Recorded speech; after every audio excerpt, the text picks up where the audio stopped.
നമസ്കാരം. ഇത് take A break എന്ന് പറഞ്ഞാൽ ഈ പറയുന്ന ചിറയൻകീഴ് താലൂക്ക് ഹോസ്പിറ്റലിനോട് ചേർന്നുള്ള സംഭവമാണ്. എന്തുമാത്രം കാശ് ചിലവാക്കി ഉണ്ടാക്കിയ ഒരു സ്ഥാപനമാണെന്ന് എനിക്ക് അറിയാൻ കഴിഞ്ഞു. ഇത്രയും കാശ് ചിലവാക്കിയാണ് ഈ കാശെന്നും നമ്മുടെ നികുതി കാശാണ്. ഞാൻ 100 പ്രാവശ്യം പറഞ്ഞിട്ടുണ്ട്. എനിക്ക് ആവർത്തിക്കാൻ താല്പര്യവുമില്ല. ഇത് കണ്ടോ, എൻ്റെ അവസ്ഥ കണ്ടോ. ഇത് പേ ടോയ്ലറ്റാണെന്ന് പറയുന്നു. പക്ഷേ ഇതൊന്നും തുറന്ന് പ്രവർത്തിക്കാനുള്ള ചിറയൻകീഴ് ബ്ലോക്ക് പഞ്ചായത്ത് 2021-2022 വാർഷിക പദ്ധതി ടേക്ക് എ ബ്രേക്ക് ഉദ്ഘാടനം ശ്രീ വി ശശി നമ്മൾ MLA ആണ്. എൻ്റെ അവസ്ഥയും കൂടെ കാണിച്ചു തരാം ഞാനിത്. ഇത് കണ്ടോ, കിടക്കുന്ന അവസ്ഥയുണ്ടോ. ഈ ടേക്ക് എ ബ്രേക്ക് എന്നല്ല, ടേക്ക് എ ബ്രീത്ത് എടുക്കാൻ പോലും പറ്റുന്ന അവസ്ഥയാണ്. ഈ പാലത്തിൻ്റെ അവസ്ഥ അറിയാം. എൻ്റെ പാലത്തിൻ്റെ അവസ്ഥ നമ്മൾ കുറേ പ്രാവശ്യം വാർത്തയാണ്. പാലം ഇപ്പോഴാണ് തുറന്നു കിട്ടിയത്.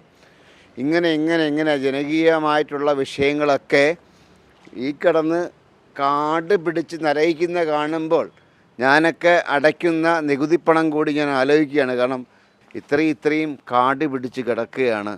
നമ്മളെ നികുതിപ്പണമാണ് വേസ്റ്റായിക്കൊണ്ടിരിക്കുന്നത്. 100 കാര്യങ്ങൾ ചൂണ്ടിക്കാണിക്കാനുണ്ട്. പക്ഷേ എന്താ ചെയ്യാൻ പറ്റുക? നമുക്കിത് പറയാനല്ലേ പറ്റുള്ളൂ. ഇതൊക്കെ പരിഹരിക്കേണ്ടത് ഈ ഭരണ സംവിധാനങ്ങളല്ലേ. ഇവിടെ ഇപ്പോൾ ഇതാ ഓഫീസ്, ഇതൊക്കെ തുറന്ന് പ്രവർത്തിക്കാൻ എനിക്കറിയില്ല. അസിസ്റ്റൻ്റ് എഞ്ചിനീയറുടെ കാര്യാലയം കേരള പൊതുമരാമത്ത് വകുപ്പ് ബിൽഡിംഗ് സെക്ഷൻ അവരുടെ കൺമുന്നിലാണ്. കേരള പൊതുമരാമത്ത് വകുപ്പിൻ്റെ കൺമുന്നിലാണ് ആ സ്ഥാനം. ഇങ്ങനെ കാരണം ഇത്രയും രോഗികളുടെ സ്ഥലമാണ്.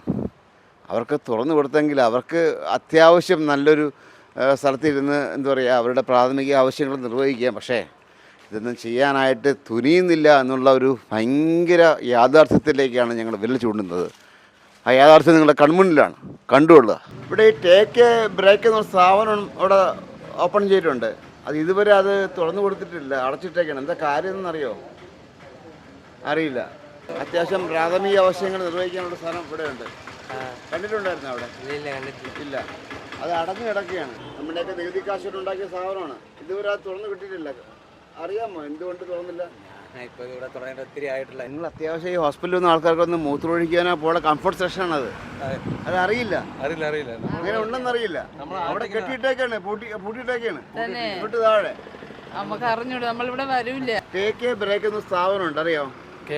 ടേക്ക് എ ബ്രേക്ക്, അതായത് നിങ്ങൾ ബ്രേക്ക് എടുക്കാം, കംഫർട്ട് സെക്ഷനിൽ പോകാം, മലമൂത്ര വിസർജനമൊക്കെ ചെയ്യാമെന്നൊരു സാധനമുണ്ട്. അറിയാം, പൊതുമരാമത്ത് വകുപ്പിൻ്റെ ഓഫീസിൻ്റെ അപ്പുറത്ത്. അറിയാമോ? കണ്ടിട്ടുണ്ടോ? അറിഞ്ഞിട്ടില്ല. ഭയങ്കര ഉദ്ഘാടനമൊക്കെ ആയിരുന്നല്ലോ. ശശി MLA ഒക്കെ ഉദ്ഘാടനം ചെയ്തത്. ഇത്രയും കാശ് എങ്ങനെ കേട്ടോ അതെങ്ങനെ പോകുന്നത്? അത് നമ്മുടെ നികുതി കാശല്ലേ കേട്ടോ. ബാത്റൂമും എല്ലാം കൂടെ ഉള്ളതാണ് അതിനകത്ത്. അറിയില്ലേ? അറിയാട്ടോ. അത് കാടും കയറി കിടക്കുക അവിടെ. ആദ്യം കുറച്ച് നാൾ തുറന്നായിരുന്നു അവിടെ, പിന്നീട് ഈ പറയുന്ന ഉദ്ഘാടന മഹാമഹം നടത്തി ഇവിടുത്തെ MLA ശശി ഉൾപ്പെടെയുള്ള സൈസാർ ഉൾപ്പെടെയുള്ള ആൾക്കാരൊക്കെ അതേക്കെ ദീർഘവീക്ഷണമുള്ള മനുഷ്യന്മാരാണ്. ശശിസാറൊക്കെ ഒരുപാട് ഡിഗ്രിക്കുള്ള മനുഷ്യന്മാരാണ്. എന്നിട്ട് പോലും എന്തുകൊണ്ട് ശ്രദ്ധ ചെലുത്തുന്നില്ല, എന്തുകൊണ്ട് തുറന്ന് പ്രവർത്തിക്കുന്നില്ല എന്നുള്ളത് ഇപ്പോഴും അജ്ഞാതമാണ് കാരണങ്ങൾ.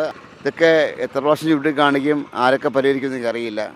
ഇതെല്ലാം നിറയിക്കുന്നത് നമ്മുടെയൊക്കെ നികുതി കാശാണ്. നമ്മുടെ അടയ്ക്കുന്ന ഈ പറയുന്ന ഓരോ നികുതി കാശും കൊണ്ട് ഉണ്ടാക്കിയതാണ്. അതായത് ഒരു മന്ത്രിയും ഒരു MLAയും അല്ലെങ്കിൽ ആരും വീട്ടിൽ നിന്ന് കുടുംബത്തിൽ നിന്ന് കൊണ്ടുവന്ന കാശല്ല, നമ്മുടെ കാശാണ് നിറയിക്കുന്നത് അവിടെ. അത് ഇനി എന്താണെന്ന് അറിയില്ല. ഇപ്പോഴത്തന്നെ കാട് കേട്ട് തുടങ്ങി. ഏതായാലും വിസ്മയത്തിന് വേണ്ടി ക്യാമറ അനീഷ് മംഗലാപുരത്തിനൊപ്പം ശ്രീത് മാരാ സൈനിങ് ഓഫ്.